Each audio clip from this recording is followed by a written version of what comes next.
Hello, this is Dr. Evan Kangong. I want to talk to you today about common side effects of GLP-1 receptor agonists medications. Most commonly, people call it Ozempic, Wegovy, or the other one is liraglutide, and what you can do to help reduce the side effects.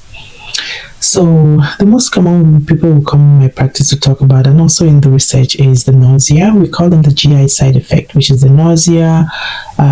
People just feel off.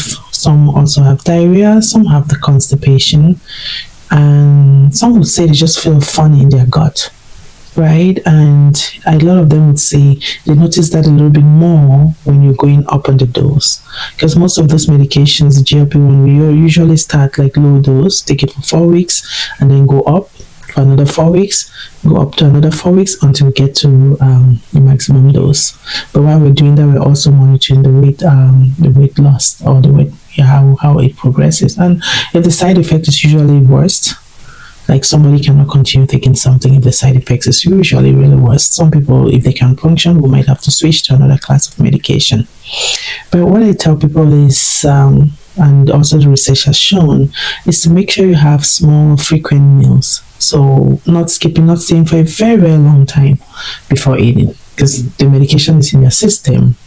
Let's say we take it once a week, so that means there's still the effect in our system for that length of time. So having frequent meals would really help, right? So small snacks in between. Make sure you're choosing healthier snacks in between. Also avoiding fatty foods. A lot of the time, some of those fatty foods would make some of those side effects worse, right? And also don't eat too much. Usually the way it works, it makes you feel full, right? It decreases your cravings and then makes you feel full. The gut and the brain are connected, right? The medication usually is produced by the gut, and then it usually sends signal up to the brain to say, oh, you're done, you're full, stop eating. But sometimes for some people with obesity, that signal doesn't go, and that's why this medication now helps to say, okay, it's done, you should stop eating now. And because of that, it also reduces the cravings, and then as a result of that, people don't eat that much, and that's how they lose weight. Yeah, so with those side effects, if you can, sometimes we start going up on the dose, and people's side effects, if it's getting really bad, we can slow down. We can stay on that particular dose for a little bit of time, longer than what it stipulates, like the 4 weeks, and then with time we try going up again on that dose. And a lot of time, if people do all of this, it really helps them.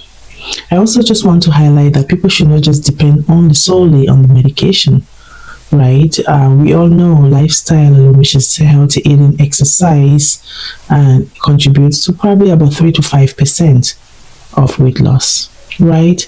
And so if you combine it with a medication such as the semaglutide or the Wegovy, which the studies have shown that people might have about, I think, 15% weight loss. Just imagine, you're looking at about 20% of weight loss when combined together. So the medication is just a toolkit. It's just one of the pieces in the toolkit to healthy lifestyle and to healthy eating. The other question I usually get asked is, when can I stop this medication? And it's always very challenging to get into this discussion with patients. A lot of them would say, well, I just want to take it for a little bit of time, and then once I'm used to when I've lost weight, I stop. Guess what?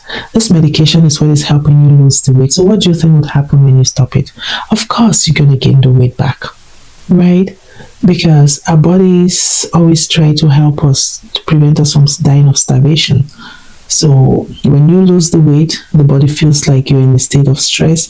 The body will send different chemicals that gets released by the gut, the brain, and all that to make you eat more.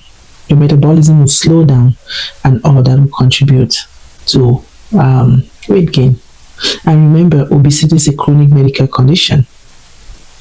So if you have diabetes, if you have hypertension, for example, are you just going to stop your medication suddenly? Of course not, right? Especially with high blood pressure. But I've seen some people who, if they lose weight, sometimes they may not need as much blood pressure medication as they used to do in the past. But whatever you want to do, you have to consult your healthcare provider.